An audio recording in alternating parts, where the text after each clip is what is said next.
প্রিয় দর্শক, সাজ্জাদ কাদিরের শুভেচ্ছা নিন। এই মুহূর্তে আপনাদের সামনে কথা বলতে এসে ইরান কি এবার মার্কিন যুক্তরাষ্ট্রের খরচের খাতায় চলেই যাচ্ছে, এই প্রসঙ্গটি নিয়ে এই মুহূর্তে আপনাদের সামনে কথা বলবো। ইরানের সর্বোচ্চ নেতা আয়াতুল্লাহ আলী খমেনি সরকার এবার সত্যিকার অর্থে কার্যত উভয় সংকটে পড়ে গেছে। একদম সেম টু সেম। এই যে বাংলাদেশে যেভাবে সরকার পতন হয়েছিল, কিংবা পাকিস্তানে সরকার পতন হয়েছিল, ইমরান খান সরকার, শ্রীলঙ্কায় সরকার পতন হয়েছিল, নেপালে সরকার পতন হয়েছিল, এগুলোর অনেকটা মিল আছে। কিন্তু ইরানের সংকটটা উভয় সংকট। ইরানের উভয় সংকট কেমন? একদিকে আন্তর্জাতিক হুমকি, প্রকাশ্য হুমকি। বাংলাদেশ, শ্রীলঙ্কা, নেপাল, পাকিস্তানে কিন্তু প্রকাশ্য হুমকি ছিল না। ইরান এই যে কদিন আগে গত বছর 25 জুনে 12 দিনের একটা ইসরায়েলের সঙ্গে যুদ্ধও করেছে, এবং ইসরায়েল ইরান যুদ্ধের শেষ পর্যায়ে মার্কিন যুক্তরাষ্ট্র একদিনের জন্য একটা হামলাও করেছে।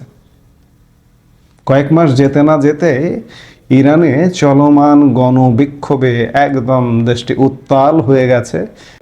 বিক্ষোভ দমনে ইরান সহিংস পদ্ধতি ব্যবহার করলে আবারও মার্কিন যুক্তরাষ্ট্র সামরিক হামলার মাধ্যমে সেটির জবাব দেওয়া হবে বলে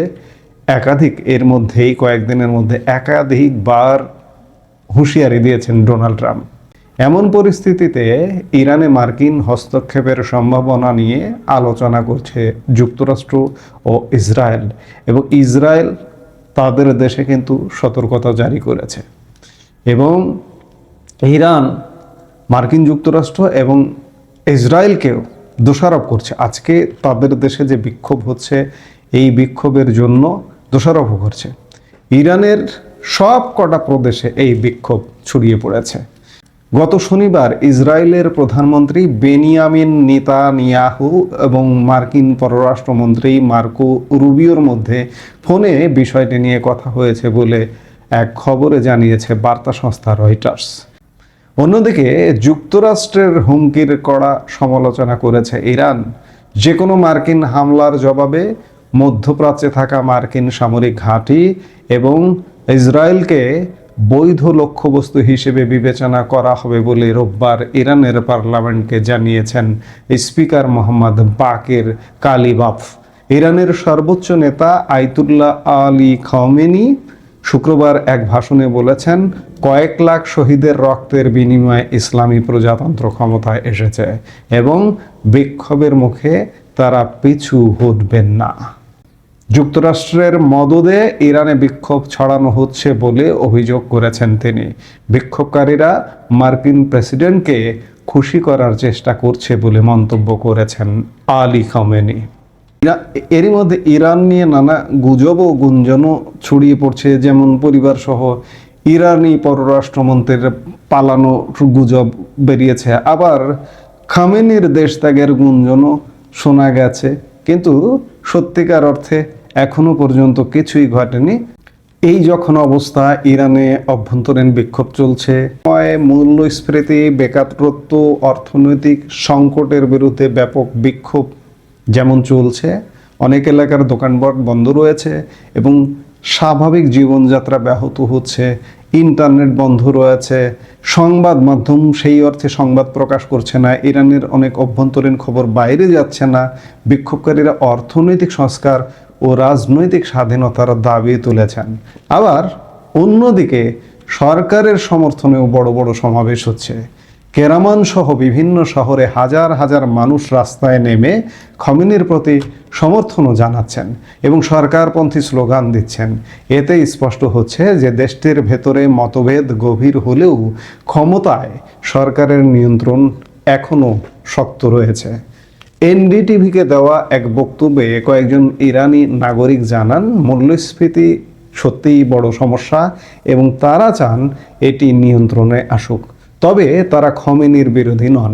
তাদের মতে যারা খমেনির বিরোধিতা করছে তারা মূলত সাবেক শাহ রেজা পাহলভির সমর্থক ও বিদেশি শক্তির সঙ্গে যুক্ত।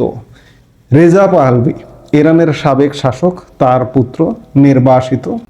আমাদের এসব দেশে এই বাংলাদেশের মতো দেশ, এই নেপালের মতো দেশ, শ্রীলঙ্কার মতো দেশ, পাকিস্তানের মতো দেশ, এসব দেশের শাসকদের পুত্র কন্যারা বিদেশে থাকেন। এই যে আমাদের দেশেও যেমন ছিলেন তারেক রহমান, দীর্ঘ 17 বছর নির্বাসনে ছিলেন, কিংবা এই যে বিগত আওয়ামী লীগ সরকারের যারা ছিলেন তারা এই মুহূর্তে নির্বাসনে, দেশের পরিস্থিতি অনুকূলে এলে তারা দেশে আসেন। ঠিক তেমনি ইরানে রেজা শাহ পাহলভি সমর্থক একটা গোষ্ঠী আছে, পাহলভির পুত্র, তাদেরকে আবার আগুনে তুষ ছোটাচ্ছেন, যে বিক্ষোভে মানে শক্তি যোগাচ্ছেন এমনটা। ইরানে চলমান সরকার বিরোধী বিক্ষোভ দমনে কঠোর অবস্থান নিয়েছে 10টির ইসলামী গার্ডস বাহিনী। এই ইসলামী গার্ডস, বিপ্লবী গার্ডস যেটি বলা হোক না কেন, এটি হচ্ছে ইরানের একটি বিশেষ বাহিনী, সামরিক বাহিনীর একটি বিশেষ শাখা। আমাদের যেমন রেয়াব আছে বা এই ধরনের আছে, এলিট ফোর্স আছে, কিংবা আমাদের একসময় রক্ষী বাহিনী ছিল, এইরকম একটি আলাদা একটা বিশেষ বাহিনী। শনিবার এক বিবৃতিতে তারা বিক্ষুব্ধ জনতার উদ্দেশ্যে রেড লাইন ঘোষণা করে। বার্তা সংস্থা রয়টার্সের এক প্রতিবেদনে এ তথ্য জানানো হয়েছে। বিবৃতিতে বলা হয়েছে, জাতীয় নিরাপত্তা রক্ষা করা সেনাদের জন্য রেড লাইন কোনোভাবেই লঙ্ঘন করতে দেওয়া হবে না। একই সঙ্গে দেশটির সামরিক বাহিনী ঘোষণা করেছে তারা জনসম্পত্তি ও কৌশলগত অবকাঠামো রক্ষায়ও প্রস্তুত। ইরানে চারিদিকে সংকট তৈরি হয়েছে।